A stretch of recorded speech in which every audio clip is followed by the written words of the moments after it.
Hi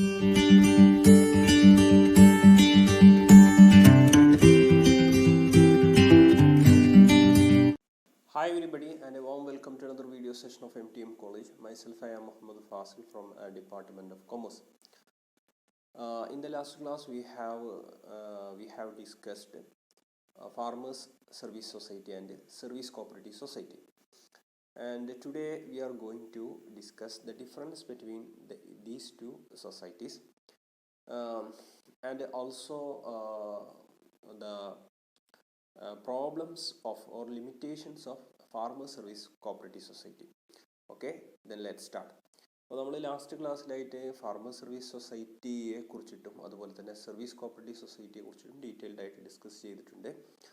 ഇനി നമുക്ക് നോക്കാനുള്ളത് ഈ രണ്ട് തരത്തിലുള്ള സൊസൈറ്റികളെ സംബന്ധിച്ചിട്ടുള്ള ഡിഫറൻസ് ആണ്. അതുപോലെ തന്നെ ഫാർമർ സർവീസ് സൊസൈറ്റിയുടെ പ്രോബ്ലംസിനെ കുറിച്ചിട്ടും അല്ലെങ്കിൽ ലിമിറ്റേഷൻസിനെ കുറിച്ചിട്ടും നമുക്കിവിടെ ഡിസ്കസ് ചെയ്യാനുണ്ട്. അപ്പോൾ നമുക്ക് ആദ്യം ഇത് തമ്മിലുള്ള ഡിഫറൻസ് നോക്കാം. സർവീസ് കോപ്പറേറ്റീവ് സൊസൈറ്റിയും അതുപോലെ തന്നെ ഫാർമർ സർവീസ് സൊസൈറ്റിയും തമ്മിലുള്ള ഡിഫറൻസ് ഒന്ന് നോക്കാം. അപ്പോൾ ഒന്നാമത്തെ ഡിഫറൻസ് ആയിട്ട് പറയുന്നത് എന്താ വെച്ചാൽ ഇതിൻ്റെ ഏരിയ ഓഫ് ഓപ്പറേഷൻ അല്ലെ പ്രവർത്തന മേഖലയിലുള്ള ഡിഫറൻസ് ആണ്. അപ്പോൾ സർവീസ് കോപ്പറേറ്റീവ് സൊസൈറ്റിയുടെ പ്രവർത്തന മേഖല എന്ന് പറയുന്നത് 3000 കൂടാത്ത പോപ്പുലേഷൻ ഉള്ള, അതുപോലെ തന്നെ അല്ലെങ്കിൽ 600 ഫാമിലിയിൽ കൂടാത്ത ഒരു പോപ്പുലേഷനുള്ള ഒരു ലിമിറ്റഡ് ഏരിയയാണ് എന്തിന് പ്രൊവൈഡ് ചെയ്തിട്ടുള്ളത്, സർവീസ് കോപ്പറേറ്റീവ് സൊസൈറ്റിക്ക് കൊടുത്തിട്ടുള്ളത് അല്ലേ. The area of operation is limited to an area having population of 3600 families അല്ലേ. 3000 ആളുകളോ 600-ൽ കൂടുതൽ ഫാമിലികളോ ഇല്ലാത്ത ഒരു ഏരിയ ഓഫ് ഓപ്പറേഷൻ ലിമിറ്റഡ് ആണ് സർവീസ് കോപ്പറേറ്റീവ് സൊസൈറ്റി. അതേസമയം ഫാർമർ സർവീസ് സൊസൈറ്റിയുടെ ഏരിയ ഓഫ് ഓപ്പറേഷൻ എന്ന് പറഞ്ഞാൽ കുറച്ചുകൂടി വിശാലമാണ്. Okay, the area of operation is more wide to cover a population of 20,000 അല്ല, 20,000 ആളുകൾ ഉൾക്കൊള്ളുന്ന ഒരു ഏരിയ ഓഫ് ഓപ്പറേഷൻ ആണ് ഇതിൻ്റെ ഏരിയ ഓഫ് പ്രവർത്തന മേഖലയായിട്ട് നൽകുന്നത്. അപ്പോൾ ഫാർമർ സർവീസ് സൊസൈറ്റിയുടെ ഏരിയ ഓഫ് ഓപ്പറേഷൻ എന്ന് പറയുന്നത് സർവീസ് കോപ്പറേറ്റീവ് സൊസൈറ്റിയേക്കാൾ എത്രയോ വിശാലമാണ് എന്ന് മനസ്സിലാക്കാൻ വേണ്ടി സാധിക്കും അല്ലേ. രണ്ടാമതായിട്ട് പറയുന്നത് ഇതിൻ്റെ മെമ്പർഷിപ്പിനെ കുറിച്ചിട്ടാണ്. രണ്ട് കോപ്പറേറ്റീവ് സൊസൈറ്റികളിലേക്കുള്ള മെമ്പർഷിപ്പിൻ്റെ ഡിഫറൻസ് ആണ്. നോക്കിയേ, ഈ സർവീസ് കോപ്പറേറ്റീവ് സൊസൈറ്റിയിൽ അഗ്രികൾച്ചറൽ ലേബേഴ്സും അഗ്രികൾച്ചറിസ്റ്റുകൾക്ക് പുറമെ അല്ലെ കർഷകർക്ക് പുറമെ കർഷക തൊഴിലാളികളെയും അതുപോലെ തന്നെ ഈ കരകൗശല വിദഗ്ധരെയും മെമ്പേഴ്സായിട്ട് അഡ്മിറ്റ് ചെയ്തിരുന്നു. അതേസമയം ഫാർമർ സർവീസ് കോപ്പറേറ്റീവ് സൊസൈറ്റിയിൽ നോക്കുകയാണെങ്കിൽ മെമ്പേഴ്സ് എന്ന് പറയുന്നത് കർഷകരോ കർഷക തൊഴിലാളികളോ മാത്രമാണ് അല്ലെ. അപ്പോൾ ഇതാണ് മറ്റൊരു വ്യത്യാസം. മെമ്പർഷിപ്പിന്റെ അടിസ്ഥാനത്തിലാണ് രണ്ടാമത്തെ വ്യത്യാസം. സർവീസ് കോപ്പറേറ്റീവ് സൊസൈറ്റിയിൽ കർഷകർക്കും കർഷക തൊഴിലാളികൾക്കും പുറമെ ഈ മറ്റേ കരകൗശല വിദഗ്ധരെയും മെമ്പേഴ്സായിട്ട് അഡ്മിറ്റ് ചെയ്തു. അതേസമയം ഈ ഇതിലാണെങ്കിലോ ഈ ഫാർമർ സർവീസ് സൊസൈറ്റിയിലാണെങ്കിൽ കർഷകർക്കും കർഷക തൊഴിലാളികൾക്കും മാത്രമേ മെമ്പർഷിപ്പ് ഉള്ളൂ. അടുത്തായിട്ട് പറഞ്ഞത് ഏതൊരു മെമ്പറേയും സർവീസ് കോപ്പറേറ്റീവ് സൊസൈറ്റിയിലേക്ക് ഏതൊരു മെമ്പറേയും സർവീസ് കോപ്പറേറ്റീവ് സൊസൈറ്റിയുടെ മാനേജിങ് കമ്മിറ്റിയിലേക്ക് ഏതൊരു മെമ്പറേയും ഇലക്ട് ചെയ്യാവുന്നതാണ് അല്ലേ. അതിന് ഇതില്ല അല്ല, ഒരു 2 സീറ്റ് മാത്രമേ അതിൽ റിസർവേഷൻ ഉള്ളൂ എന്ന് നമുക്കറിയാം അല്ല. ഒന്നൊരു വനിതക്ക്, ഒന്നൊരു ആർക്ക്, ഒരു പിന്നോക്ക വിഭാഗത്തിലുള്ള ആൾക്ക് അല്ലെ. ആകെ ഒരു റിസർവേഷൻ പറയുന്നത് അത് മാത്രമേ ഉള്ളൂ. അപ്പോൾ ഏതൊരാളെയും സർവീസ് കോപ്പറേറ്റീവ് സൊസൈറ്റിയുടെ മാനേജിങ് കമ്മിറ്റിയിലേക്ക് റെക്കമെൻഡ് ചെയ്യാം, അതിൻ്റെ മെമ്പറായിട്ടുള്ള ഏതൊരു മെമ്പറേയും. അതുപോലെ തന്നെ അതേസമയം ഫാർമർ സർവീസ് കോപ്പറേറ്റീവ് സൊസൈറ്റിയിൽ അങ്ങനെയല്ല അല്ലെ. അതിൻ്റെ ഡയറക്ടേഴ്സിൽ അല്ലെ, ബോർഡ് ഓഫ് ഡയറക്ടേഴ്സിൽ അല്ലെ, ഇവിടെ മാനേജിങ് കമ്മിറ്റിക്ക് തന്നെയാണ് ഈ ബോർഡ് ഓഫ് ഡയറക്ടേഴ്സ് എന്ന് പറയുന്നത്. ഈ ബോർഡ് ഓഫ് ഡയറക്ടേഴ്സിൽ 3/2 ഭാഗം അല്ലെ, 3/2 ഭാഗം ആൾക്കാർ എന്തായിരിക്കണം, പിന്നോക്ക വിഭാഗങ്ങളിൽ നിന്നുള്ള ആൾക്കാരായിരിക്കണം. എല്ലാവരെയും മറ്റേ സൊസൈറ്റി പോലെ എല്ലാവർക്കും അതിലേക്ക് കയറാൻ വേണ്ടി പറ്റില്ല, മറിച്ച് ആർക്കേ പറ്റുള്ളൂ, 3/2 ഭാഗം ആർക്കായിരിക്കണം, ഈ പിന്നോക്ക വിഭാഗത്തിൽപ്പെട്ട ആളുകൾക്കായിരിക്കണം. അപ്പോൾ ഏരിയ ഓഫ് ഓപ്പറേഷൻ്റെ അടിസ്ഥാനത്തിൽ വ്യത്യാസം പറഞ്ഞു, മെമ്പർഷിപ്പിൻ്റെ അടിസ്ഥാനത്തിലുള്ള വ്യത്യാസം പറഞ്ഞു, അതുപോലെ തന്നെ മാനേജിങ് കമ്മിറ്റിയിലേക്കുള്ള ഇലക്ഷൻ്റെ അടിസ്ഥാനത്തിലുള്ള വ്യത്യാസവും പറഞ്ഞു അല്ലേ. അടുത്തതായിട്ട് നമ്മൾ അടുത്ത വ്യത്യാസങ്ങളിലേക്ക് പോകാം. ഈ service cooperative society short term and medium term loans മാത്രമേ നൽകാൻ അവർക്ക് കഴിയുള്ളൂ അല്ലെ. സർവീസ് കോപ്പറേറ്റീവ് സൊസൈറ്റിക്ക് short term and medium term loans മാത്രമേ പ്രൊവൈഡ് ചെയ്യാൻ വേണ്ടി സാധിക്കുള്ളൂ. അതേസമയം ഫാർമേഴ്സ് സർവീസ് സൊസൈറ്റികൾക്ക് short term and medium term ലോണുകൾക്ക് പുറമെ ലോങ് ടേം ലോണും അവർക്ക് പ്രൊവൈഡ് ചെയ്യാൻ അനുവാദമുണ്ട്, അല്ലെ, അവർക്ക് പ്രൊവൈഡ് ചെയ്യാൻ വേണ്ടി കഴിയും, അല്ലെ. അപ്പോൾ സർവീസ് കോപ്പറേറ്റീവ് സൊസൈറ്റിക്ക് medium and short term loans മാത്രമേ പ്രൊവൈഡ് ചെയ്യാൻ പറ്റുള്ളൂ. എന്നാൽ ഫാർമേഴ്സ് കോപ്പറേറ്റീവ് സൊസൈറ്റിക്ക് ഇതിന് പുറമെ ലോങ് ടേം ലോൺസും പ്രൊവൈഡ് ചെയ്യാൻ വേണ്ടി പറ്റും. അതുപോലെ തന്നെ അടുത്ത വ്യത്യാസം നോക്കിയേ, സബ്സിഡിയറി ഒക്യുപ്പേഷനുകൾക്ക് സർവീസ് കോപ്പറേറ്റീവ് സൊസൈറ്റി ലോണുകൾ നൽകണില്ല, അല്ലെങ്കിൽ സാമ്പത്തിക സഹായങ്ങൾ നൽകണില്ല, അല്ലെ. സബ്സിഡിയറി ഒക്യുപ്പേഷൻ എന്ന് വെച്ചാൽ എന്താണ്? അനുബന്ധ തൊഴിലുകൾ, അല്ലെ. മെയിൻ തൊഴിലിന് പുറമെ നമ്മൾ അനുബന്ധമായിട്ട് അഡീഷണൽ വരുമാനം ഉണ്ടാക്കാൻ വേണ്ടി ചെയ്യുന്ന അനുബന്ധമായ തൊഴിലുകൾ. ഇപ്പോൾ ഈ മത്സ്യകൃഷി, അതുപോലെ കൂൺ കൃഷി, അതുപോലെ പക്ഷി വളർത്തൽ, അല്ലെ, കോഴി വളർത്തൽ, അതേപോലത്തെ അല്ലെങ്കിൽ കോട്ടേജ് ഇൻഡസ്ട്രീസ്, കുടിൽ വ്യവസായങ്ങൾ, ഇത്തരത്തിലുള്ള അനുബന്ധ വ്യവസായങ്ങൾ service cooperative society loan provide ചെയ്യുന്നില്ല. അതേസമയം ഫാർമേഴ്സ് കോപ്പറേറ്റീവ് സൊസൈറ്റി മെമ്പേഴ്സിൻ്റെ സബ്സിഡിയറി ഒക്യുപ്പേഷൻസ് ലോൺ നൽകുന്നുണ്ട്. ലോൺ നൽകണം എന്നുള്ളത് അവർക്ക് നിർബന്ധമാണ്, അല്ലെ. അതുപോലെ തന്നെ നോക്കിയാൽ in service cooperative society the chief executive of the society is the secretary who is not a member of the managing committee, അല്ലെ. സർവീസ് കോപ്പറേറ്റീവ് സൊസൈറ്റി മറ്റൊരു പ്രത്യേകത എന്ന് പറയുന്നത് അവിടുത്തെ CEO, ചീഫ് എക്സിക്യൂട്ടീവ്, അത് തന്നെയാണ്. ചീഫ് എക്സിക്യൂട്ടീവ് എന്ന് പറയുന്നത് സെക്രട്ടറിയാണ്, അല്ലെ. ഇതിൻ്റെ സെക്രട്ടറിയാണ്, ഏതിൻ്റെ? ഈ സൊസൈറ്റിയുടെ സെക്രട്ടറിയാണ്. അയാൾ എന്ന് പറയുന്നത് എന്താണ്? Who is not a member of managing committee. അയാൾ മാനേജിംഗ് കമ്മിറ്റിയിലെ ഒരു മെമ്പർ അല്ല, അല്ലെ. അയാൾ മാനേജിംഗ് കമ്മിറ്റിയിൽ ഉള്ളൊരു മെമ്പർ അല്ല. അത് എന്താണ്? ഗവൺമെൻറ് ഡെലിഗേറ്റ് ചെയ്യുന്ന ഒരാളായിരിക്കും, അല്ലെ. അപ്പോൾ സർവീസ് കോപ്പറേറ്റീവ് സൊസൈറ്റിയുടെ CEO, ചീഫ് എക്സിക്യൂട്ടീവ് ഓഫീസർ എന്ന് പറയുന്നത് അതിൻ്റെ സെക്രട്ടറിയാണ്. അതേസമയം അയാൾ മാനേജിംഗ് കമ്മിറ്റിയിലെ ഒരു മെമ്പർ അല്ല, മാനേജിംഗ് കമ്മിറ്റി എന്നുള്ള ആളല്ല.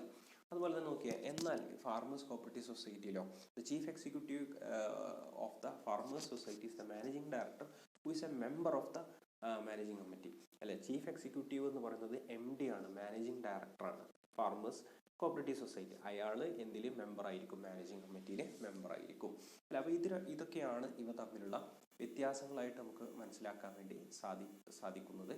അപ്പോൾ നമുക്ക് ഒന്ന് വളരെ സ്പീഡിലൊന്ന് പറയുകയാണെങ്കിൽ, അല്ലെ, ഒന്ന് മെമ്പർഷിപ്പിൻ്റെ അടിസ്ഥാനത്തിലുള്ള വ്യത്യാസമാണ്. മെമ്പർഷിപ്പിൻ്റെ അടിസ്ഥാനത്തിലുള്ള വ്യത്യാസം എന്ന് പറയുന്നത് ഏരിയ ഓഫ് ഓപ്പറേഷൻ, പ്രവർത്തന മേഖലയുടെ അടിസ്ഥാനത്തിലുള്ള വ്യത്യാസമാണ്. ഏരിയ ഓഫ് ഓപ്പറേഷൻ അടിസ്ഥാനത്തിൽ നോക്കുകയാണെങ്കിൽ സർവീസ് കോപ്പറേറ്റീവ് സൊസൈറ്റിയുടെ മെമ്പർഷിപ്പ് എന്ന് പറയുന്നത് ഏരിയ ഓഫ് ഓപ്പറേഷൻ എന്ന് പറഞ്ഞാൽ വളരെ പരിമിതമാണ്. 3000 പോപ്പുലേഷനോ 600 താഴെ ഫാമിലികളോ ഉള്ള ലിമിറ്റഡ് ആയിട്ടുള്ള പരിമിതമായ ഒരു ഏരിയ ഓഫ് ഓപ്പറേഷൻ മാത്രമേ സർവീസ് കോപ്പറേറ്റീവ് സൊസൈറ്റിക്കുള്ളൂ. അതേസമയം ഫാർമേഴ്സ് കോപ്പറേറ്റീവ് സൊസൈറ്റിയുടെ പ്രവർത്തന മേഖല എന്ന് പറയുന്നത് വളരെ വിശാലമാണ്. 20,000 വരെ ആളുകൾ ഉൾക്കൊള്ളുന്ന ഒരു പ്രദേശമാണ് ഇതിൻ്റെ പ്രവർത്തന മേഖല എന്ന് പറയുന്നത്. അതുപോലെ തന്നെ രണ്ടാമത്തെ വ്യത്യാസം എന്ന് പറയുന്നത് മെമ്പർഷിപ്പിൻ്റെ അടിസ്ഥാനത്തിൽ വ്യത്യാസം പറയുകയാണെന്നുണ്ടെങ്കിൽ സർവീസ് കോപ്പറേറ്റീവ് സൊസൈറ്റിയിൽ കർഷകർക്കും കർഷക തൊഴിലാളികൾക്കും അതുപോലെ തന്നെ കരകൗശല വിദഗ്ധർക്കൊക്കെ മെമ്പർഷിപ്പ് ഉണ്ട്. അതേസമയം ഫാർമേഴ്സ് സൊസൈറ്റിയിൽ കർഷകർക്കും കർഷക തൊഴിലാളികൾക്കും മാത്രമേ മെമ്പർഷിപ്പ് ഉള്ളൂ. അതുപോലെ തന്നെ ഏതൊരാളെയും സർവീസ് കോപ്പറേറ്റീവ് സൊസൈറ്റിയുടെ മാനേജിംഗ് കമ്മിറ്റിയിലേക്ക് നമുക്ക് തിരഞ്ഞെടുക്കാം. അതേസമയം ഫാർമേഴ്സ് സർവീസ് സൊസൈറ്റിയുടെ മാനേജിംഗ് കമ്മിറ്റിയിലേക്ക് അല്ലെങ്കിൽ ബോർഡ് ഓഫ് ഡയറക്ടേഴ്സിലേക്ക് അങ്ങനെ തിരഞ്ഞെടുക്കാൻ വേണ്ടി കഴിയില്ല. കാരണം എന്ന് പറയുന്നത് എന്താണ്? 3/2 ഭാഗം ആർക്ക് റിസർവ്ഡ് ആണ്. പിന്നോക്ക വിഭാഗങ്ങളിൽ നിന്നുള്ള, ദുർബല വിഭാഗങ്ങളിൽ നിന്നുള്ള ആളുകൾക്ക്, വീക്കർ സെക്ഷനിലുള്ള ആളുകൾക്ക് റിസർവ് ചെയ്യപ്പെട്ടിരിക്കുന്നു. അതുപോലെ തന്നെ അടുത്തായിട്ട് പറഞ്ഞത് സർവീസ് കോപ്പറേറ്റീവ് സൊസൈറ്റിക്ക് ലോങ് ടേം ലോൺസ് പ്രൊവൈഡ് ചെയ്യാൻ കഴിയില്ല. അതേസമയം ഫാർമേഴ്സ് സൊസൈറ്റിക്ക് അതിന് കഴിയും. അതുപോലെ തന്നെ സബ്സിഡിയറി ഒക്യുപ്പേഷൻസിന് സർവീസ് കോപ്പറേറ്റീവ് സൊസൈറ്റി ലോണുകൾ അനുവദിക്കുന്നില്ല. അതേസമയം ഫാർമേഴ്സ് സൊസൈറ്റിക്ക് അത് നിർബന്ധമാണ്. എന്താ പറയുക, സബ്സിഡിയറി ഒക്യുപ്പേഷൻസിന് ലോണ് നൽകണം എന്നുള്ള നിർബന്ധമാണ്. അതുപോലെ തന്നെ ചീഫ് എക്സിക്യൂട്ടീവ് ഓഫീസറുടെ അടിസ്ഥാനത്തിലുള്ള ഇതും വ്യത്യാസവും നമ്മൾ പറഞ്ഞല്ലോ. അപ്പോൾ ഇതൊക്കെയാണ് ഇവർ തമ്മിലുള്ള വ്യത്യാസം എന്ന് പറയുന്നത്. ഇനി നമുക്ക് പറയാനുള്ളത് ഈ സൊസൈറ്റിയുടെ ഡിഫക്റ്റുകളെ കുറിച്ചാണ്. പ്രൈമറി സൊസൈറ്റികളുടെ, അല്ലെ, ഇപ്പോൾ നമ്മൾ പറഞ്ഞുകൊണ്ടിരിക്കുന്നത് പ്രൈമറി അഗ്രികൾച്ചറൽ കോപ്പറേറ്റീവ് സൊസൈറ്റികളെ കുറിച്ചാണ്, PACSനെ കുറിച്ചാണ്. ഇവയുടെ പൊതുവായ പരിമിതികൾ അല്ലെങ്കിൽ പ്രശ്നങ്ങളെ കുറിച്ചിട്ടാണ് നമുക്ക് ഇനി അടുത്തതായിട്ട് പറയാനുള്ളത്. ഒന്നാമതായിട്ട് പറയുന്നത് most of the primary agricultural societies are not viable because of their poor membership and inadequate working capital. അല്ലെ, മിക്കവാറും പ്രൈമറി അഗ്രികൾച്ചറൽ സൊസൈറ്റികളും ഇപ്പോൾ നമ്മൾ പറയപ്പെട്ട ലാർജ് സൈസിൽ, സ്മാൾ സൈസിൽ, ഫാർമേഴ്സ്, സർവീസ് കോപ്പറേറ്റീവ് സൊസൈറ്റി, ഇത് മൾട്ടിപർപ്പസ് സൊസൈറ്റി, ഇതൊക്കെ അടക്കമുള്ള എല്ലാ പ്രൈമറി സൊസൈറ്റികളുടെയും പ്രശ്നങ്ങളെ കുറിച്ചിട്ടാണ് പറയുന്നത്. അല്ല, ഇതിൽ അധികവും എന്താണ്, നോൺ വയബിൾ ആണ്. നോൺ വയബിൾ എന്ന് പറഞ്ഞാൽ എന്താ പറയുക, ഒരു സാമ്പത്തിക ഭദ്രത കൈവരിക്കാത്തതാണ്. ഇതിന് കാരണം എന്ന് വെച്ചാൽ എന്താണ്, ഇവയുടെ പുവർ മെമ്പർഷിപ്പ്, അല്ലെ മെമ്പർഷിപ്പ് എന്താ പറയുക, വളരെ കുറഞ്ഞ മെമ്പർഷിപ്പും അതുപോലെ തന്നെ എന്താ പറയുക അപര്യാപ്തമായ പ്രവർത്തന മൂലധനവുമാണ്, വർക്കിംഗ് ക്യാപിറ്റലുമാണ്, അല്ലേ. അപ്പോൾ മിക്കവാറും സൊസൈറ്റികളും എന്താണ് നോൺ വയബിൾ ആണ്. അതിന് കാരണം അതിൻ്റെ പുവർ മെമ്പർഷിപ്പും ഇനാഡിക്വേറ്റ് വർക്കിംഗ് ക്യാപിറ്റലുമാണ്, അല്ലേ. കുറഞ്ഞ മെമ്പർഷിപ്പും അപര്യാപ്തമായ പ്രവർത്തന മൂലധനവുമാണ്. അടുത്തതായിട്ട് നമ്മൾ പറയാൻ വേണ്ടി പോകുന്നത്, അടുത്തത് നോക്കിയാൽ growth of the society has not been uniform throughout the country. The proportion of rural people covered by the societies differ from state to state. അല്ലെ, ഈ രാജ്യത്തുടനീളം ഇത്തരത്തിലുള്ള സൊസൈറ്റികളുടെ വളർച്ച എന്ന് പറയുന്നത് ഒരേ രൂപത്തിലുള്ള ഇതല്ല, അല്ലെ.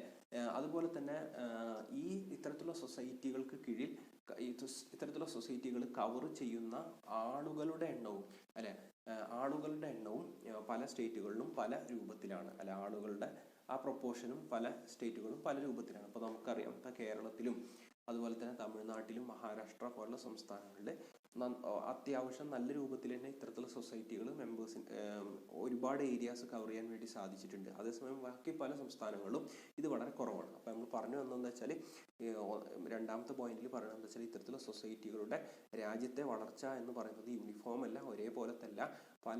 ഇന്ത്യയിലെ പല സംസ്ഥാനങ്ങളിലും നോക്കുകയാണെങ്കിൽ ഇത്തരത്തിലുള്ള സൊസൈറ്റികൾ കവർ ചെയ്യുന്ന ആളുകളുടെ പ്രൊപ്പോർഷൻ എന്ന് പറയുന്നത് വ്യത്യാസപ്പെട്ടിരിക്കുന്നു. ചില സംസ്ഥാനങ്ങൾ വളരെ കൂടുതലാണെന്നല്ല, നമ്മൾ ആശാവഹമായ രൂപത്തിലുണ്ട്. എന്നാൽ പല സംസ്ഥാനങ്ങളിലും വളരെ പരിതാപകരമാണ് സ്ഥിതി, വളരെ കുറവ് മെമ്പർഷിപ്പേ ഉള്ളൂ. അടുത്തതായിട്ട് പറയുന്നത് വെച്ചാൽ, the volume of loan supplied by these societies are inadequate. അല്ലെ, ഇത്തരത്തിലുള്ള സൊസൈറ്റികൾ നൽകുന്ന ലോണുകൾ എന്ന് പറയുന്നത് അപര്യാപ്തമാണ്. അല്ലെ, ഇത്തരത്തിലുള്ള സൊസൈറ്റികൾക്ക് മെമ്പേഴ്സിന്റെ ആവശ്യങ്ങൾ പൂർണ്ണമായിട്ട് മീറ്റ് ചെയ്യാൻ വേണ്ടി കഴിയുന്നില്ല. അതായത് ഇത്തരത്തിലുള്ള സൊസൈറ്റികൾ നൽകുന്ന ലോണുകൾ അപര്യാപ്തമാണ്, ലോണുകളുടെ വോള്യൂം. അടുത്തായിട്ട് പറയുന്നത്, most of the societies have not patterned their loan policies in accordance with crop loan system. അല്ലെ, ക്രോപ്പ് ലോൺ സിസ്റ്റത്തിന് അനുസൃതമായിക്കൊണ്ട് മിക്കവാറും സൊസൈറ്റികളും അവരുടെ ലോൺ സിസ്റ്റം, അല്ലെ, വായ്പാ സമ്പ്രദായം ചിട്ടപ്പെടുത്തിയിട്ടില്ല, അല്ലെ. അപ്പോൾ പല കമ്മിറ്റികളും പറഞ്ഞിട്ടുള്ള ഒരു കാര്യമാണ് ക്രോപ്പ് ലോൺ സിസ്റ്റത്തിന് അടിസ്ഥാനത്തിൽ ലോൺ സമ്പ്രദായം ചിട്ടപ്പെടുത്തണമെന്ന്. അല്ലെ, പല സൊസൈറ്റികളും അത് ചെയ്തിട്ടില്ല, അല്ലെ. വിളകൾക്കെതിരെ ലോണുകൾ നൽകുന്ന ആ സിസ്റ്റം പല സൊസൈറ്റികളും അഡോപ്റ്റ് ചെയ്തിട്ടില്ല. അത് അടുത്തായിട്ട് പറഞ്ഞത്, there is an inordinate delay in the disbursement of loans by these societies. ഇത്തരത്തിലുള്ള സൊസൈറ്റികൾ നൽകുന്ന ലോണുകളിൽ എന്താ പറയുക, ഒരു വലിയ ഡിലേ ഉണ്ടാകുന്നുണ്ട്, അല്ലെ. ഇത്തരത്തിലുള്ള സൊസൈറ്റികളിൽ നിന്ന് ലോണുകൾ ലഭിക്കണമെങ്കിൽ വലിയ ഡിലേ ഉണ്ടാകുന്നുണ്ട്. അതുപോലെ തന്നെ അതാണ് മറ്റൊരു ഇതായിട്ട് പറഞ്ഞത്. അടുത്തത് നോക്കിയേ, there is no satisfactory arrangement for supervision over proper utilization of loans. അല്ലെ, ഈ ലോണുകൾ നൽകിയാൽ മാത്രം പോരാ, ആ ലോണുകൾ കൃത്യമായിട്ട് സൂപ്പർവൈസ് ചെയ്യണം. ആ ലോണുകൾ പറഞ്ഞ കാര്യങ്ങൾക്ക് തന്നെ എന്തിനു വേണ്ടിയാണോ എടുത്തത് അതിനു വേണ്ടി തന്നെയാണോ ഉപയോഗിക്കുന്നത് എന്ന് ഉറപ്പുവരുത്തണം. അതുപോലെ തന്നെ അത് വകമാറ്റി ചിലവഴിക്കുന്നില്ല എന്നൊക്കെ ഉറപ്പുവരുത്തണം. അപ്പോൾ അത്തരത്തിലുള്ളൊരു സാറ്റിസ്ഫാക്ടറി അറേഞ്ച്മെന്റ് ഫോർ സൂപ്പർവിഷൻ, ഇത്തരത്തിൽ നൽകപ്പെടുന്ന ലോണുകൾ കൃത്യമായിട്ട് സൂപ്പർവൈസ് ചെയ്യാനുള്ള, മേൽനോട്ടം വഹിക്കാനുള്ള സംവിധാനം ഇത്തരത്തിലുള്ള സൊസൈറ്റികളില്ല. അതുകൊണ്ട് തന്നെ പലപ്പോഴും ഇത് കുടിശ്ശികയായിട്ട് മാറുന്നു. അതുപോലെ തന്നെ അടുത്തായിട്ട് പറഞ്ഞത്, these societies are not being able to inculcate the habit of thrift among members. ഇത്തരത്തിലുള്ള സൊസൈറ്റികൾക്ക് മെമ്പേഴ്സിൻ്റെ ഇടയിൽ സമ്പാദ്യശീലം ശരിയായ രൂപത്തിൽ കൊണ്ടുവരാൻ സാധിച്ചിട്ടില്ല. ഇത്തരത്തിലുള്ള സൊസൈറ്റികൾക്ക് മെമ്പേഴ്സിൻ്റെ ഇടയിൽ സമ്പാദ്യശീലം വളർത്തിക്കൊണ്ടുവരാൻ സാധിച്ചിട്ടില്ല. നമ്മൾ ആശാവഹമായ രൂപത്തിൽ സമ്പാദ്യശീലം വളർത്താൻ വേണ്ടി ഇവർക്ക് സാധിച്ചിട്ടില്ല. മറ്റൊരു പ്രധാനപ്പെട്ട പ്രോബ്ലം ആയിട്ട് പറയുന്നത്, ഇവർ സ്മാൾ ഫാർമേഴ്സിനെ, ചെറുകിട കർഷകരെ അവഗണിച്ചു എന്നുള്ളതാണ്. അല്ലെ, വളരെ നാമമാത്രമായ ചെറുകിട കർഷകരൊക്കെ ഇവരെന്ത് ചെയ്തു, അവഗണിച്ചു എന്നുള്ളതാണ്. അല്ലെങ്കിൽ അവർക്ക് ക്രെഡിറ്റ് വർത്തിനെസ് ഇല്ല എന്നുള്ള പല കാരണങ്ങൾ കൊണ്ട് അവർക്ക് ആവശ്യമായ ലോണുകൾ നൽകുന്നതിൽ ഇവർ പരാജയമാണ് എന്നാണ് മറ്റൊരു പ്രധാനപ്പെട്ട ഇതായിട്ട് പറയുന്നത്. അടുത്തായിട്ട് പറയുന്നത്, domination of political interference has adversely affected the operational efficiency of the societies. അല്ല, ഇത്തരത്തിലുള്ള സൊസൈറ്റികളുടെ പ്രവർത്തന കാര്യക്ഷമതയെ പൊളിറ്റിക്കൽ ഇന്റർഫിയറൻസ് കാര്യമായി ബാധിച്ചിട്ടുണ്ട്. അല്ല, ഇത്തരത്തിലുള്ള സൊസൈറ്റികളുടെ പ്രവർത്തന കാര്യക്ഷമതയെ അഥവാ ഓപ്പറേഷണൽ എഫിഷ്യൻസിയെ പൊളിറ്റിക്കൽ ഇന്റർഫിയറൻസ്, രാഷ്ട്രീയ ഇടപെടലുകൾ കാര്യമായിട്ട് ബാധിച്ചിട്ടുണ്ട്, ദോഷകരമായി ബാധിച്ചിട്ടുണ്ട് എന്നാണ് അടുത്തതായിട്ട് പറയുന്നത്. അല്ലെ, അപ്പോൾ ഇതൊക്കെയാണ് ഇത്തരത്തിലുള്ള സൊസൈറ്റികളുടെ പോരായ്മകളായിട്ട് പറയുന്നത്. നമുക്ക് സ്പീഡിലൊന്ന് നോക്കുകയാണെങ്കിൽ ഇത്തരത്തിലുള്ള സൊസൈറ്റികൾ അല്ല, ഒന്നാമതായിട്ട് പറഞ്ഞ ഇത്തരത്തിലുള്ള സൊസൈറ്റികളിലധികവും നോൺ വയബിൾ ആണ്, സാമ്പത്തിക ഭദ്രത ഇല്ലാത്തതാണ്. അതിന് കാരണം മെമ്പർഷിപ്പിലെ അപര്യാപ്തതയും അതുപോലെ തന്നെ പ്രവർത്തന മൂലധനത്തിൻ്റെ അപര്യാപ്തതയുമാണ്, വർക്കിംഗ് ക്യാപിറ്റൽ അപര്യാപ്തതയുമാണ്. രണ്ടാമത്തത് ഇത്തരത്തിലുള്ള സൊസൈറ്റികളുടെ വളർച്ച രാജ്യത്ത് ഒരേപോലെയല്ല. അതുപോലെ തന്നെ ഇത്തരത്തിലുള്ള സൊസൈറ്റികൾ വിവിധ സംസ്ഥാനങ്ങളിൽ അവർ കവർ ചെയ്യുന്ന പോപ്പുലേഷൻ എന്ന് പറയുന്നത് പോപ്പുലേഷൻ പ്രൊപ്പോർഷൻ ഈക്വൽ അല്ല അല്ലെ. അടുത്തതായിട്ട് പറയുന്നത് വെച്ചാൽ ഇത്തരത്തിലുള്ള സൊസൈറ്റികൾ നൽകുന്ന ലോണുകൾ അപര്യാപ്തമാണ് മെമ്പേഴ്സിൻ്റെ ആവശ്യത്തിനനുസരിച്ചുള്ള ലോണുകൾ ഇവർക്ക് നൽകാൻ കഴിയുന്നില്ല. അതുപോലെ തന്നെ ഇത്തരത്തിലുള്ള സൊസൈറ്റികൾ അവരുടെ വായ്പാ സമ്പ്രദായം, ലോൺ പോളിസീസ് വായ്പാ നയങ്ങൾ ഈ ക്രോപ്പ് ലോൺ സിസ്റ്റത്തിനനുസരിച്ചിട്ട് മാറ്റിയിട്ടില്ല, ചിട്ടപ്പെടുത്തിയിട്ടില്ല. അതുപോലെ തന്നെ ഇത്തരത്തിലുള്ള സൊസൈറ്റികൾ ലോൺ നൽകുന്നതിൽ വലിയ ഡിലേ ഉണ്ടാകുന്നുണ്ട്. മറ്റൊരു പ്രധാനപ്പെട്ടതായിട്ട് പറയുന്നത് ഇത്തരത്തിലുള്ള സൊസൈറ്റികൾ അവരുടെ ലോണുകൾ കൃത്യമായിട്ട് സൂപ്പർവൈസ് ചെയ്യാനുള്ള സമ്പ്രദായം അവർക്ക് ഇല്ല, അല്ലെങ്കിൽ സിസ്റ്റം ഇല്ല. അതുപോലെ തന്നെ ഇത്തരത്തിലുള്ള സൊസൈറ്റികൾക്ക് മെമ്പേഴ്സിൻ്റെ ഇടയിൽ സമ്പാദ്യശീലം കൊണ്ടുവരാൻ സാധിച്ചിട്ടില്ല ഇത്തരത്തിലുള്ള സൊസൈറ്റികൾക്ക്. അതുപോലെ തന്നെ ഇത്തരത്തിലുള്ള സൊസൈറ്റികൾ നാമമാത്രമായ കർഷകരെ, സ്മാൾ ഫാർമേഴ്സിൻ്റെ ആവശ്യങ്ങളെ അവഗണിച്ചിട്ടുണ്ട്. അതുപോലെ പൊളിറ്റിക്കൽ ഇൻ്റർഫിയറൻസ്, രാഷ്ട്രീയ ഇടപെടൽ ഇത്തരത്തിലുള്ള സൊസൈറ്റികളുടെ എന്തിനെ ബാധിച്ചിട്ടുണ്ട്, ഓപ്പറേഷണൽ എഫിഷ്യൻസിയെ ദോഷകരമായി ബാധിച്ചിട്ടുണ്ട്. അപ്പോൾ ഇത്രയാണ് ഈ വീഡിയോയിൽ നമ്മൾ ഉൾപ്പെടുത്തുന്നത്. നിങ്ങൾക്ക് മനസ്സിലായിട്ടുണ്ടാവും വിചാരിക്കുന്നു. Okay, thank you.